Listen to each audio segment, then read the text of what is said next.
হঠাৎ করেই তার ছবি মোবাইল স্ক্রিনে। থমকে গেল সব। মুহূর্তের মধ্যে যেন সব কিছু তোলপাড় হয়ে ফিরে গেল সেই 5টি বছর আগের ঘটনায়। সেই প্রথম দিনের ঘটনা। অজান্তেই ঢুকে পড়েছিলাম স্টেশনে।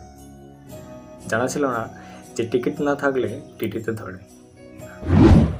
জানতে পেরে সেখান থেকে কোনোক্রমে ভিড় ঠেলে বেরিয়ে হলুদ কুর্তি পরা, মুখে ওড়না বাঁধা মানুষটিকে খুঁজে বের করতে বেশিক্ষণ সময় লাগলো না। কিন্তু কে সে, যার জন্য এই বোকা ছেলেটি এতদূর চলে এসেছে? বাড়ির লোক তো তাকে কখনো বাড়ির বাইরে পর্যন্ত ছাড়ে না। তবে এলো কিভাবে? মিথ্যে কথা। বোকা ছেলেটি মিথ্যে কথা বলতে শিখে গেছে। আর সেই যে শুরু হলো, দেখতে দেখতে আজকে 5টা বছর কেটে গেল। এখন কোথায় সেই বোকা ছেলেটি?